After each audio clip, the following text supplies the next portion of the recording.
Okay, let's go across and Orissa to Ravi Shankar Prasad, who's worked extremely hard in this election in Uttar Pradesh. You were part of that famous rally along with Narendra Modi when he went to file his nomination. I guess that's when you could sense that this is a wave. Well, Dr. Roy, I have been traveling in the entire country. Yes. And I have some experience of watching elections from 1977 when I was active in the JP movement. Obviously, Shekhar Gupta or you all have more experience than me in terms of observing elections. But I had always said I have rarely seen this kind of overpowering desire for change in the persona of Narendra Modi. And I have always taken the view that if 50% of what people are thinking gets translated into votes. Just to give you one example, Dr. Roy, last year in February I had gone to campaign in Nagaland elections. And I had flown to Tuli constituency, very closer to Myanmar border. After I addressed, when my workers and others came to see me off the helipad, and they said, Modi, Ravi sir, Modi. I asked what they are saying. They were talking of Mr. Modi. So much before in February itself, in remotest part of India, people were seeing Modi ji with hope. This election surely is a tectonic shift in the polity of India. After 1984, for the first time, a pre-election front is getting a very effective, stable majority, and God willing, what you are showing, the BJP on its own may get the majority. It looks now as though in Uttar Pradesh you could get as much as 66 seats. You're already leading in 65.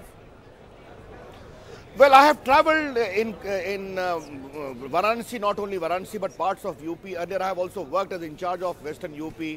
I have been going there from my younger days when I was youth wing or in a vice president. I had always held the view that Bihar and UP are going to be crucial to our victory. Right. But yes, being a conservative by temperament, I had always pegged it maximum at 55. If BJP is 65 plus, salute to the people of UP. Dr. Roy, you have been telling about Bihar that Lalu might becomes very resurgent, but the indications are not that to effect. You have visited Bihar, and from day one I have been saying that the results of Bihar are going to be outstanding, and that's what they are going to happen.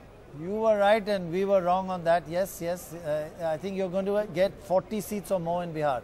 I just want to ask you, in terms of when did people make up their mind, you feel? Because you were traveling over the last year and a half.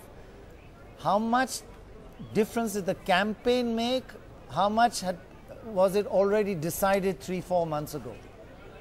Well, I can tell you, this kind of result, Dr. Roy, you have been watching elections for so long, cannot be influenced by votes alone. It was a deep sense of agony, distress, dismay of the people of India in the manner they were governed. And when they seek an alternative, they saw Narendra Modi-led BJP as the alternative. And they realized that if we want India to be, and that is a very positive message, Dr. Roy, if we want India to be governed well, we have to give an effective, very effective majority, a stable government. That is a big shift. Maybe coalition compulsions are things of the past. You know, I must correct myself. We were actually, not me, Dorab was right on Bihar. He said 25, 26 seats. I got 28. So 2 seats, sorry. Bad mistake. Dorab, come on, pull your socks up. But anyway, had they already made up their minds 6 months ago that they wanted change and that the campaign was just maintaining that level? Yes. Therefore, I deliberately gave you the example of February 2013 of far corner of India, Nagaland, and that too on the Myanmar border. Therefore, this kind of change, I traveled in Kerala where the BJP is very weak. And the way the people talk to me there, I have been traveling South India for the last so many years. Therefore, the word I have always been using, a profound yearning for change was there. And but yes, being a conservative, I was a little shaky. I knew NDA will cross 300. But I never expected that the BJP itself would cross 272 plus. Right. I think that extra push, Dr. Roy, that extra push right. is because of Narendra Modi. Okay. Now I want to ask you about Bihar, which is very close to your heart. You are winning 28 out of 40 seats. Mr. Nitish Kumar is down to about 5 seats. Are you going to insist on a state assembly election immediately in Bihar? Well, why only Bihar, Dr. Roy? In Uttarakhand, the same phenomenon. In Jharkhand, the same phenomenon. We are not going to destabilize any government. We are very clear about it. But I must tell you that Mr. Nitish Kumar's government is already on a very, in a very precarious condition. He does not have a majority. He's taking support from the Congress, a lot from independents. How it pans out, I don't know. But as far as we are concerned, we are not interested. And Dr. Roy, one thing I would like to clarify here on the national level, if I can say that. This kind of victory is certainly a victory where I would say a large number of young Muslims have voted for BJP. I saw that in Java, in Sambal, in Raipur, in Rampur, in parts of Bihar, in Rajasthan I saw that. Therefore, this whole polarization debate going on, I am very sure this magic number of BJP getting 272 plus, the entire India has voted, the poor have voted, people from all across the caste have voted. That's how I see the message of this election. Ravi Shankar Prasad, Sudhindra Kulkarni wants to ask you a question. It will be a much tougher question than mine, huh? Ravi Shankar ji बधाई हो। धन्यवाद। लेकिन मैं आपसे एक पूछना चाहता हूं, आपने कहा कि इस चुनाव में बहुत सारे मुस्लिम मतदाताओं ने भी वोट दिया, तो अच्छी बात है, यंग मुस्लिम वोटर्स, अच्छी बात है। तो क्या हम अपेक्षा कर सकते हैं, देश देख सकता है कि अगली चुनाव में, वो असेंबली चुनाव हो या लोकसभा चुनाव हो, जब भी अब ना केवल विनेबिलिटी के आधार पर लेकिन representation, fair representation, democratic representation के आधार पर बीजेपी मुस्लिम कैंडिडेट्स को बड़ी संख्या में आगे लाएगी? देखिए, अभी आपने देखा होगा राजस्थान के चुनाव में हमने 4 को टिकट दिया, 2 जीते, कांग्रेस से कोई भी नहीं जीते। तो ऐसा नहीं है। आप देख रहे हैं गुजरात में बीजेपी के लगभग 250 काउंसलर्स हैं जो अल्पसंख्यक समाज से आते हैं। नहीं, अच्छी बात है, लेकिन लोकसभा में तो केवल कितनी मुस्लिम कैंडिडेट्स थे पता नहीं, लेकिन 2। तो क्या आपको लगता है कि ये बदलना चाहिए? देखिए, हम ये कोशिश करते हैं, आपने सही कहा, लेकिन हमेशा बीजेपी की मुस्लिम के प्रति सद्भाव का एकमात्र पैमाना उनको टिकट देना ही है। अगर नहीं दिए तो आप सद्भाव नहीं करते हैं। मैं आपके इस पूरे विश्लेषण से सहमत नहीं हूं। इस देश में 2 प्रकार, मैं चाहता हूं कि एनडीटीवी पर इस बहस को प्रोवोक करूं। इस देश में 2 प्रकार की बहस चली है। उनका वोट लो, टोकनिज्म करो, वाइस चांसलर बनाओ, एमपी बनाओ, काम कुछ नहीं करो। बुनकरों के लिए, रोजगार के लिए, शिक्षा के लिए, अल्पसंख्यक समाज के बच्चों की शिक्षा के लिए एक ये राजनीति चली है। शायद हमारा दृष्टिकोण दूसरा है, वो सार्थक है और वो प्रभावी है। रवि, लेकिन if I can interrupt you, there is something called empowerment. You know, everything is not tokenism. If somebody becomes a member of parliament, gets elected, becomes a minister, it is not a tokenism, it is empowerment. You cannot say that because I am the majority, my followers or my people following me have elected me, I'll be kind to the rest of you. This is a parliamentary, diverse democracy. India is the most diverse democracy in the whole world. Inclusion is not tokenism. Of course, inclusion can be reduced to tokenism, and there is no denying that the Congress party and left intelligentsia in India has reduced very often inclusion to tokenism. And so you might have an argument, but at the same time, that is no defense for the BJP to indulge in exclusion or to say that I've got the power, I'll be fair to you guys, because that's not the way democracy works. You need social cohesion in a country like India. Shekhar Gupta ji, you are absolutely right. That was a reply I gave to the specific query of Mr. Kulkarni. But as far as BJP is concerned, will be all. It will be a government for all. Every segment, every community, every religion. No, but will it be a government with all? No, just a minute. And as far as empowerment is concerned, when the time came, we met Dr. APJ Kalam as the President of India. The highest constitutional post was given. If I may continue arguing with you, is that not tokenism? That's not tokenism. No, all right. Let me clarify. Now here you are asking a question, आपने seat दिया कि नहीं दिया? हम ये कह रहे हैं, हम सबकी चिंता करेंगे और सबके लिए काम करेंगे और उनका सम्मान भी करेंगे. And yes, Shekhar ji, इस पर I am willing to have a long debate with you. Surely people should be given seat, people should be given post. But in my very considered view, it is more important to do something tangible for their development and growth. That's equally important.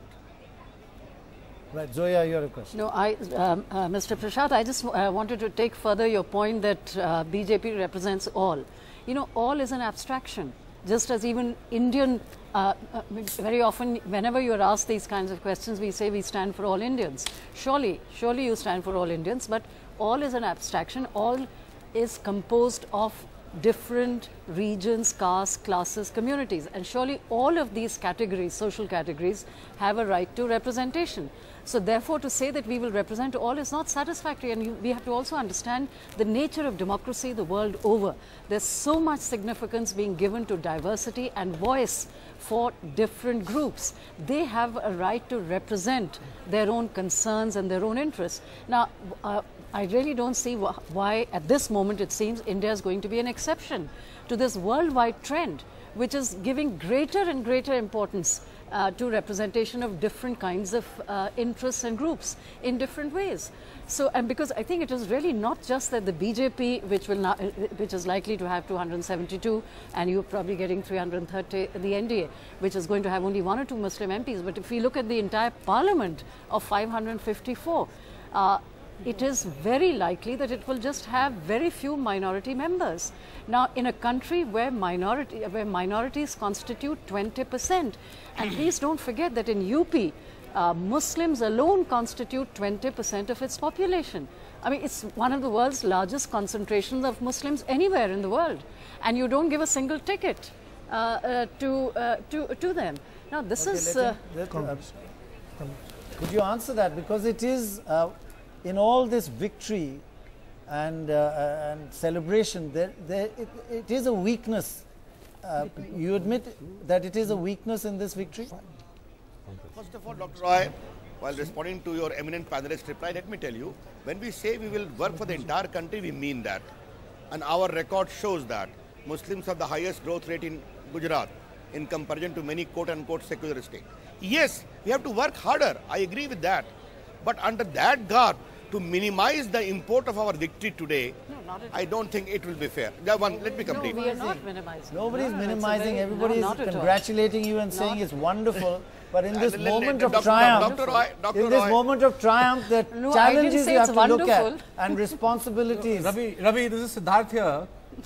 It's not wonderful. Let me offer my congratulations first up, lest I be accused after asking my question that I'm trying to undermine the scale of a victory, which I'm not.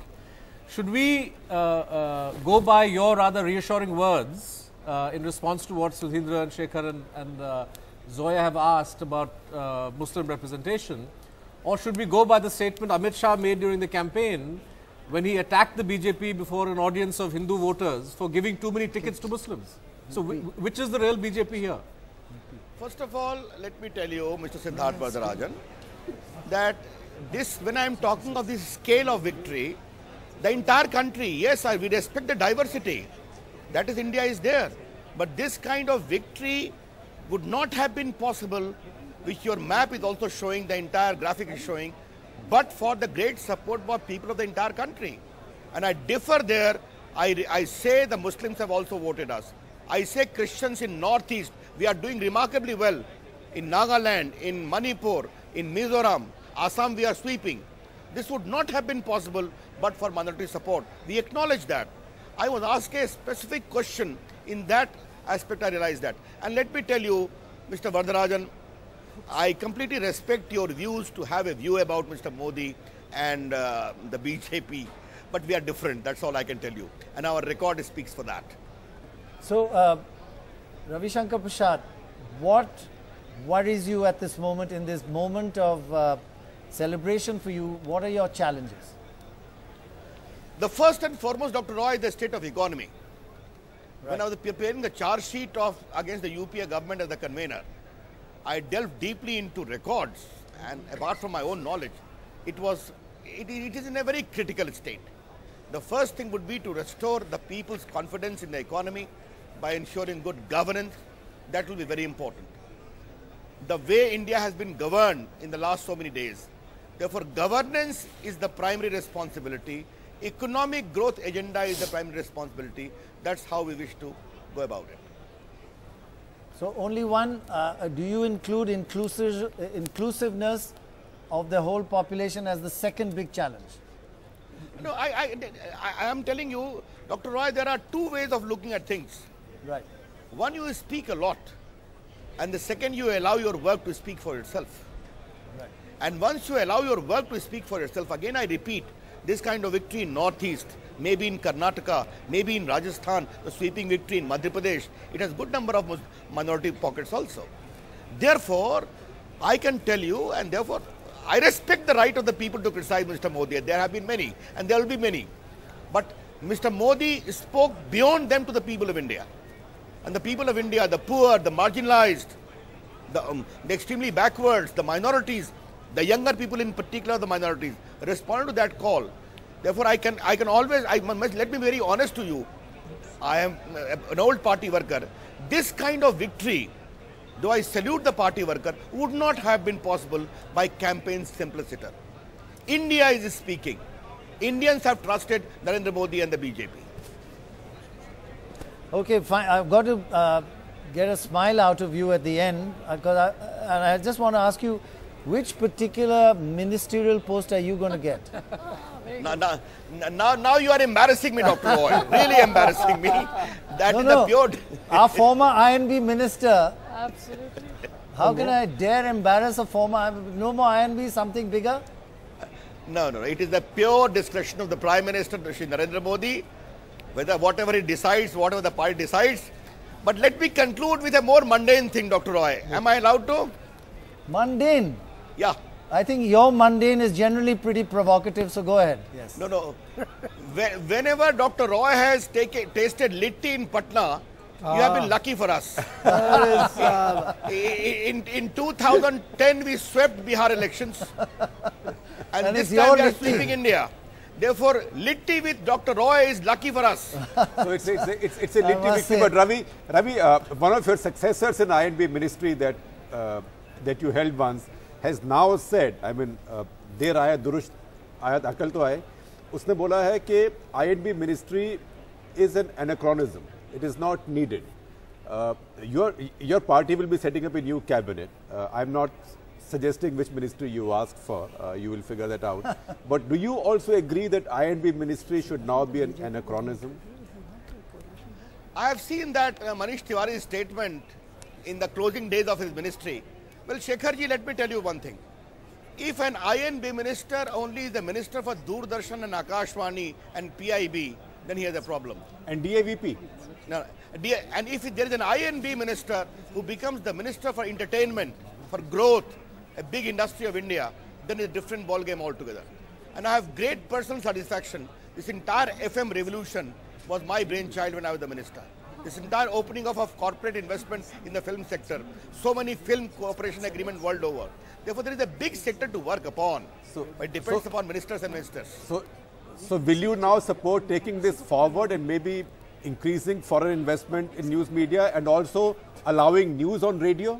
What are your personal views? Surely these are details to be worked out. But let me tell you, Shekhar Gupta, with my little experience, that entertainment industry is one of the most promising areas of growth in India. And I regret to say this government did not do anything. I hope you're not including news there in entertainment. It is entertainment. News is entertainment. It only sounds like I fun. only watch it for entertainment. It only sounds like fun when you're winning. Mr. Prasad, I would say, Mr. Shekhar Gupta, you are asking me to disclose a lot of sensitive things. And I think that is for the government to decide. Mr. Prasad, anything that normally the government touches goes to pot. Information technology the government hasn't touched. So why are you trying to touch entertainment? I mean, industry is doing fine. No. Do you want it to close down? Mr. Dorab Supariwala, I hope you have asked me this question. You are yes, wrong I have. there. I am not saying to control the entertainment. I am saying the government must create the enabling atmosphere by policy initiative for entertainment sector to grow. Okay, one other, we talked about two challenges. One is the economy, one is inclusiveness. The third challenge is a little more difficult one for you to answer, I guess, is how in the immediate next few days handling the old guard, the senior members of your party who have felt slightly left out. Is there is a bit of tension. You may be smiling, but is that a nervous laughter? And some middle-level members also, fairly not so old, but senior members also a bit upset. Dr. Roy, I thought I was to come to your channel in the late evening also. Some questions could be reserved for that program. But since you have asked me this question, let me tell you. BJP has an inner dynamics of these own. These problems are not there. The party will be one and will remain one. Right, and we'll have a more detailed answer this evening when you come. So we look forward to that. Thanks a lot. Ministerial post by ministerial post and who gets which this evening. We look forward to that. Thanks a lot. Thank you very much. Thank you very much. And congratulations again.